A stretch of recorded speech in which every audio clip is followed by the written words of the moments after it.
Hey guys, welcome back to another episode of Music Marketing TV. I'm Dan D, and thanks for tuning into a basic walkthrough with Harmor. Alright guys, so in the previous video I showed you guys how to ice your sound, meaning to touch it up. And before that, I showed you guys how to find your sound. Alright, so this is the third part video. And in this video, I'm going to show you guys how to apply your sound. Alright, so I have a few tricks and tips for applying sounds. I'm going to show you guys a basic 3. So we have our basic melody here that we found and touched up. Right?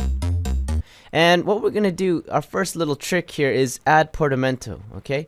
So I'm going to go into my plugin here, and usually there is a portamento button, and mine is over here. And again, these tricks can be applied to any VST out there, whether you have Image Lines, Harmor, Harmless, Citrus, or if you have third-party VSTs like Massive, they usually have a portamento button.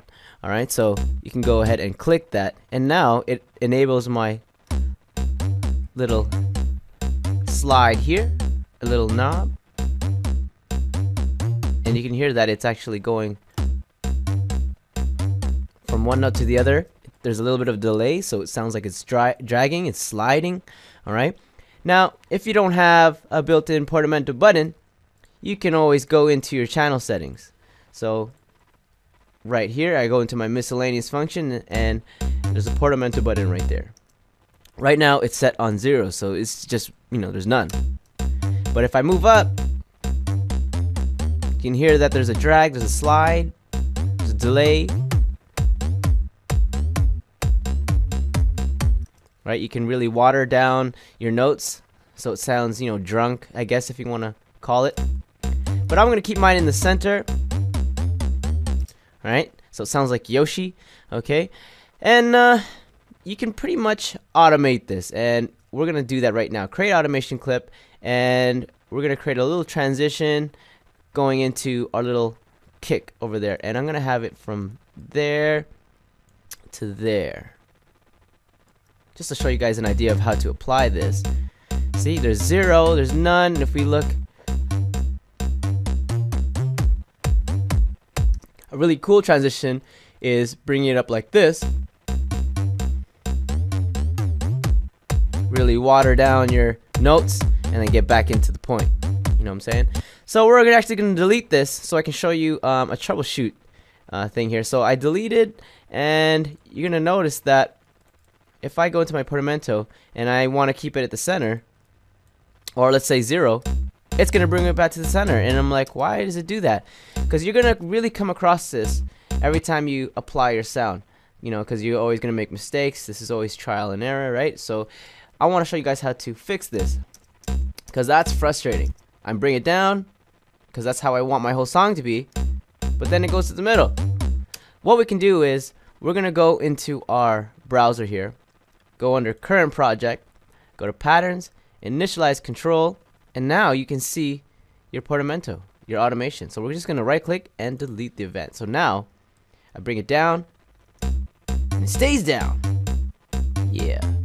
Alright, we're actually going to leave it in the middle because I like that little drag, that little slide that it does. Okay, the next thing I have here is I have a XY controller, and you can find that by going into your inserts. You go to your replace, or you can go to place and find your XY like so. Okay, I renamed it high reverb because on my plugin I put a high pass, so I'm essentially messing around with this frequency button here, and I have a reverb, and I'm essentially moving it up and down. Alright, so let's bring up that high reverb, and you can see that my high pass is moving as I go up, and then my reverb moves as well. Pretty cool stuff. That's all it does, and we're going to apply this sound. So I'm going to right click my level here. Alright, I'm going to go to create automation clip, go into my X axis controller knob, level knob, and I'm going to hit the same thing. So now you can see them both, and I'm just going to switch them around because I like X over Y. Alright, so now we're going to create a little transition going into this dancey part over here, and I'm going to basically hold that down, do this. And if you're uncertain of what it does, you can just leave it like that for now, right? Bring up your X, Y, and just watch what it does. So let's see. Let's go into the right hand corner. And there you go. And we're gonna bring it back down. Let's do that. Let's do that just like this. And we want one to go faster than the other. So let's see. My Y is probably my reverb, and my X is probably my high pass. So let's check that out, see if we're correct. Yeah, there we go. More reverb.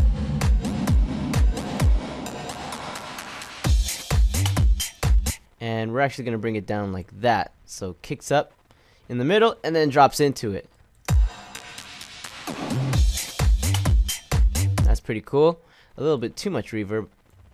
Don't want to go overkill with it. Very nice. And the next thing I have here is a pluck harm.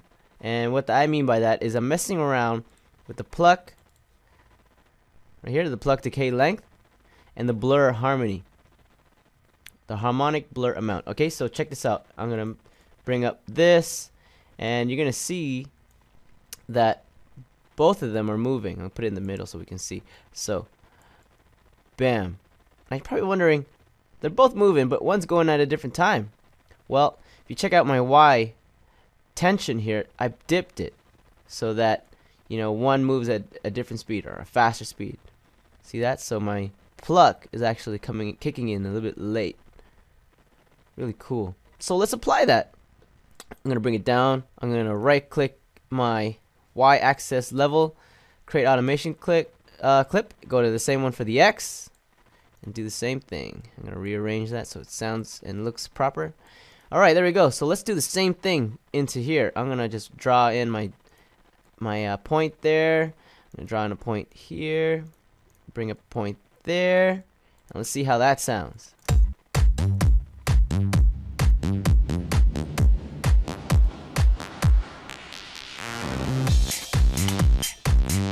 Yeah, that's pretty cool.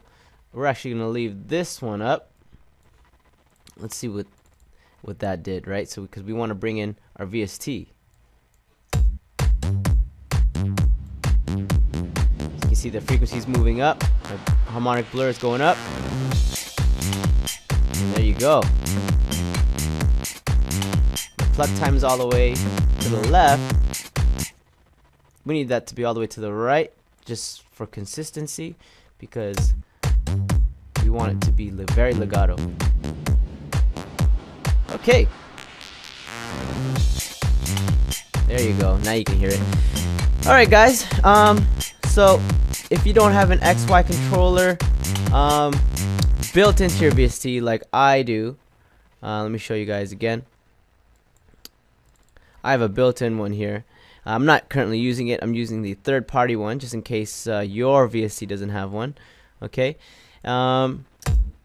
Make sure you apply the sounds like that. We need to create an exit transition here, right? So let's do that. I want to pretty much get back into my little staccato kind of bass line. So we're gonna do something like that.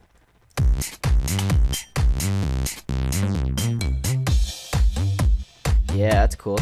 And you know what? We're actually gonna take our portamento here. I'm gonna go back into the channel settings, go to portamento. I'm gonna right click automation. There we go.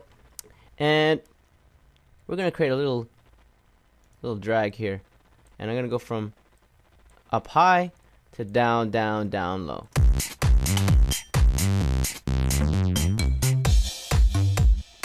So now we have a different sound in my second verse, right? We have a little bit of a drunk, semi-tipsy kind of bass line.